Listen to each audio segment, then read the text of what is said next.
This may be my 6th playthrough of Elden Ring, but I still never look forward to this area. So in yesterday's episode, we started Journey 4 and we respec'd into the old true buff Asian boy build. Obviously this time there's a bit of a twist on it since we are using incantations. I kind of want to like evolve this build a bit more and make a bit of a strength and faith hybrid. But before we go any farther and before I tell you guys about that, let's hear a word from our sponsor. This video is sponsored by Aoya.com. Head there to purchase Elden Ring runes, weapons, armor, anything that you need to aid you in your journey through the lands between. Use the link below in the description or head to Aoya.com and use code Grotesque at checkout for 3% off your order. Thank you to Aoya for sponsoring this video. So since I'm going for the platinum trophy in this playthrough, there's a lot of things that I need to get yet, like legendary incantations, legendary armaments and such. And some of the incantations that we need to get seem like they could be a really cool combo to mesh with the greats.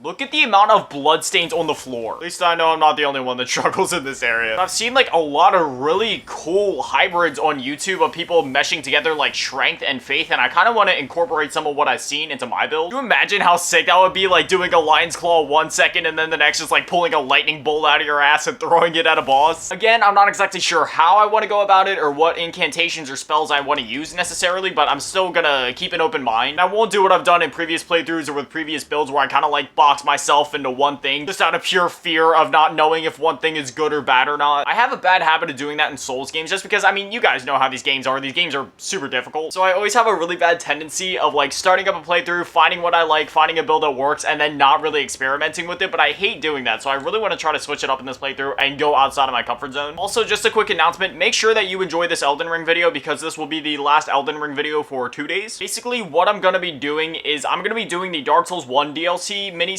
alongside Elden Ring. So we're going to alternate days. Tomorrow we're going to do Dark Souls 1 DLC, and then the following day we'll do Elden Ring. The following day we'll go back to the DLC. The following day we'll go back to Elden Ring. I'm just doing it like that because if I would take a whole mini-series and just go day by day by day knocking out the Dark Souls stuff, I feel like that would kind of be abandoning the people that have subscribed for Elden Ring, and I don't want to do that to them. Well, I'm sure that some people wouldn't mind, or some people would actually prefer if I would just knock out the DLC day by day. I don't want to, again, abandon any of the Elden Ring subscribers. So that was like the best happy medium that I could come to in my mind. The damage! Again, mind you, I forgot to use my seal to call in like Golden Vow and Flame grant me strength. If I would have done that, we probably could have got this guy in 2 hits.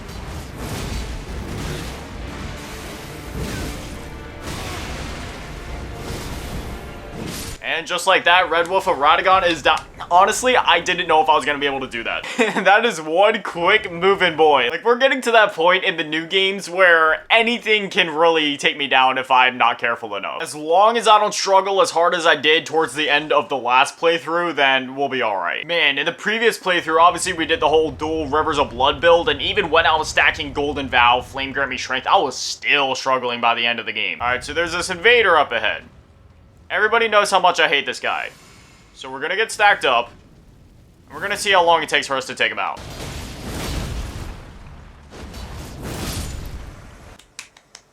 I will take it. I'm also gonna be trying to do this playthrough no summons. I figure now that we have all these talismans and buffs and whatever, like, I've been talking about doing that no summons playthrough for a while, so we're just gonna do it now, even though we are on New Game Plus 3. Alright, now how many strikes does it take for us to take out Rennala in her first phase? A 1, a 2, and a 3. Beautiful. All right, so for the beginning of the second phase, obviously she does the whole Kamehameha wave, so we're gonna lock on, move to the side, and then I want to re-up on the buffs real quick so we get in the Flame grant me strength, and then we'll use Golden Vow. Another Kamehameha wave, perfect time to attack.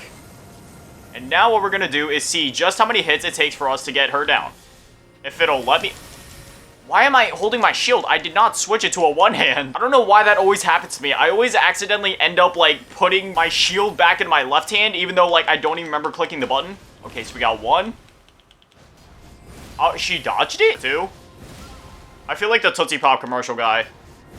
And 3. Now, I know these early game bosses obviously have a much lower health pool than anything that we'll be experiencing later in the game, like, say, Godfrey or Elden Beast or whatever, but This is definitely giving me some hope for the later game enemies. Look at that, dude. I need 374,000 runes just to be able to level up. That is insane. I honestly don't even know where to put my levels anymore. I mean, the seal that I'm using does have an S scaling in Faith, so I think I'll keep putting levels into that, so then when we do get some more offensive spells for Faith, then I'll be able to use them and do decent damage with it. With that, I guess we'll head up to Alta's Plateau. I really don't have anything that I need to do before going to Far Missoula. In terms of the Platinum Trophy, there's really not much that I need to do just yet. I mean, like, there's definitely some things that I can start. Like, I believe one of the things is we're gonna need to do all of Ronnie's quest again. I wish that past me would have known that I was going for the Platinum Trophy, so then I could have gotten the items that I needed through that, because I believe Black Knight Tish is the one that I need. There's a bunch of other ashes that I need to get yet as well, though. I'm honestly really excited to start the DS1 DLC, like, little mini-series tomorrow. It's kind of insane just how easy Dark Souls 1 gets after you've played it a couple of times. Like, this isn't me trying to flex or anything like that, but I'm at the end of the game. I offered all those souls to the Lord Vessel. Like, I'm right at Gwyn, basically. I'm like soul level 80. I got through all the bosses in the game without dying once. It's funny how much Dark Souls 3 and Elden Ring have altered my playstyle as well, because usually in Dark Souls 1, you know, I was a very scared player. I used the shield all the time, but now in this playthrough, like, it was much different. I used the Claymore,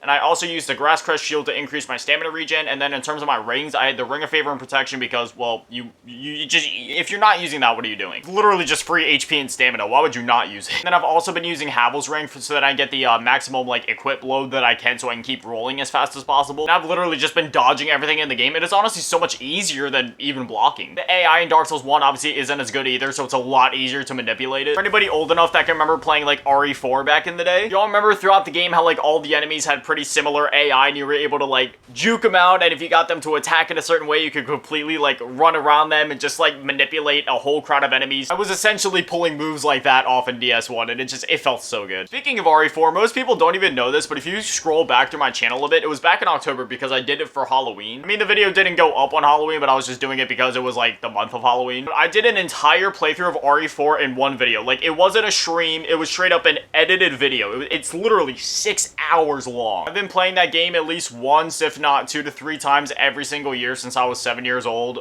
I love that game to death, and I'm so excited for the remake. I've had a few people requesting that I make videos on the remake when it comes out, and look, as much as I would love to do that, when it comes to playing games off camera and then playing games on camera, when I play them on camera, those games specifically become, like, work games in my mind, you know what I mean? And I want to enjoy RE4 Remake in my free time with my surround sound speakers on, being fully immersed in the game.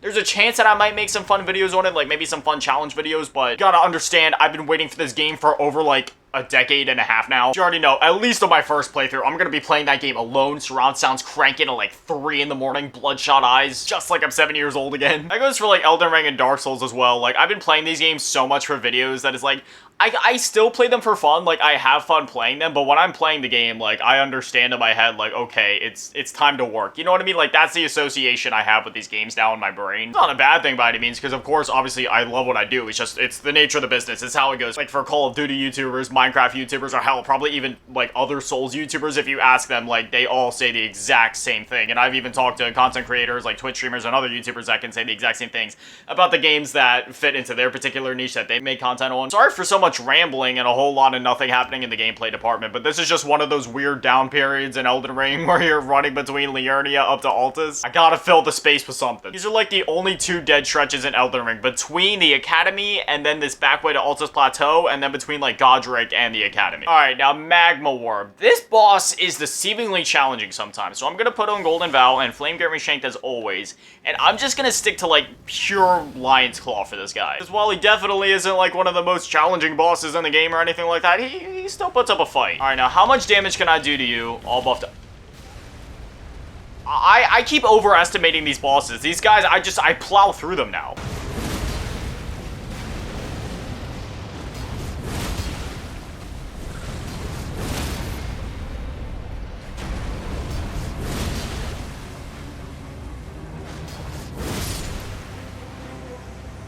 Yeah, it's safe to say that this build is just broken. New Game Pluses in Elden Ring are balanced in a funny way. I feel like for the first, like, 3/4 of the game in New Game Plus, I'm always just dominating, crushing everything with every build, with Mage, with the Dual Rivers of Blood, with the Greatsword, but then it always gets to, like, that last quarter of the game, there's just, like, a weird difficulty spike. Like, it feels so unnatural. I don't know if that's something with the way the game is balanced, or if there's something about the way I'm going about it, but it's just, like, I'm not really sure. Does anybody else feel like that? Is that just a me thing? I definitely want to know. Last time I fought Draconic Tree Sentinel as a strength build, I got stuck on him for about 6 hours.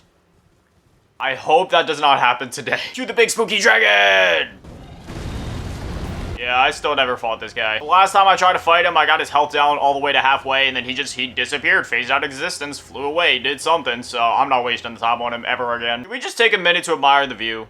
Like, it's honestly relaxing. Like, this game is oddly relaxing for as deadly and brutal as it is. Honestly, riding around on Torrent and Limgrave as the soundtrack swells and you're just in, like, the lush, calming forest and stuff, it's like, it's almost as relaxing to me as it is to just boot up DS1 and sit at the bonfire in Firelink Shrine. I don't talk about my mental health often on the channel just because, like, I mean, you know, there's no need, or it's never really relevant to go into, like, such detail about something like that. I've spoken on it a bit before, but, you know, I used to struggle with depression and anxiety, like, really freaking bad. I mean, to this day, I still have a good deal of anxiety problems, but as of right now, like, for the last couple months, I've done a pretty good job of keeping my depression in check. Like, I haven't had any real down sweet to depression in a couple of months. You know, I still have my days where I'm feeling somewhat, like, somber or reflective, we'll call it, where I just feel like I need to sit down and think, and honestly, I'm not kidding, I'll turn my surround sounds on and just kind of get it to, like, a nice, calming level, and then I will boot up Dark Souls 1, go to Firelink Shrine, sit at the bonfire. I'll sit there for, like, half an hour, maybe an hour, and I'll just sit there and really think about life, and I don't know, maybe I'll, like, open up my journal, write some stuff down, just kind of keep myself in check. You know what I mean? Just, like, a nice moment to reflect and think. I feel like that's good for anybody, really. Well, I guess I just exposed myself. No, it's not like a diary. It's not like I go in there like, oh, dear diary, I saw a cute girl at Walmart today. No, it's not like that. It's just like a journal sometimes when I'm feeling like I really need to get my thoughts out or write them down. I mean, sometimes I do it on my notes app on my phone. Other times I'll write it on, like, physical paper because I'm an old head. I still like writing things down physically. Sometimes I just write my thoughts. Sometimes I'll write down lyrics because I still make music in my free time. I haven't released any in a couple of years, but I still make it. Definitely recommend it. It's a good way to just get your feelings out every now and then when you need it. Better watch where you're aiming that thing, dude. I swear to God, I will literally destroy you. Alright, now it's time for the fun stuff. Flame grant me strength, and Golden Vow. How many hits from a Guts Greatsword does it take to take out one Draconic Tree Sentinel? Not too many, apparently. Oh, shit. I forgot about the lightning attacks.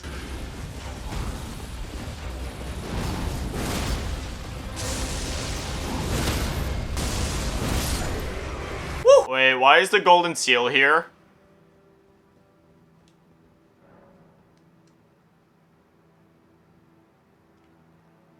What? This is the exact same path I have taken any other time. We defeated Godric. We defeated Rennala. That is the exact same thing that I've done every single time. Is my game glitched or bugged? Like, is there? From what I've been told, you only need 2 other remembrance bosses, then you can get in. Before the next episode, I'm gonna take out Radagon, and then I'm gonna see if it lets us in. Maybe it's 3 remembrances. Maybe that's what it was. Anyways, yeah, I'm sorry for so much downtime and so much talking in this episode. I was just trying to fill the air since I was mainly just, like, running around on my horse. I'll be sure mid-editing to include, like, timestamps, not only in the usual chapters that I put in the videos, but also just, like, on screen so you guys can, like, skip between it so you don't have to listen to all of it and just, you know, get to the exciting stuff. Yeah, as always, a shout out to the Patrons, Carmen's Fade, Grandma, Lubity Tab, Big Daddy Maddie, Chalupasaurus Rex, Razak Polar, Ray Do Webster, Lil Mouse Bianca, Sprigatory, Dripper Gasson, and Mellow Last King. And then also a shout out to our one and only channel member, Desperado. He switched from Patreon over to channel member. I'm thinking about shutting down the Patreon and then just switching it over to channel memberships only, just so then it's like, it's all condensed, it's nice, it's in one place. While sure, yes, I do make less money from channel memberships, I also feel like it might be nicer because then it's all convenient, it's all in one nice spot, and then I'd be able to better deliver some of the perks to you guys, and then you'd also get, like, those nice little shout outs down in the comments in a way with, like, the little badges you get just so everybody knows that, like, you're a channel member, so you're dope AF. I'm not sure, I gotta figure all that out yet. Thank you guys for watching, have an amazing day, stay beautiful, I love you all, and remember, don't go hollow. Peace.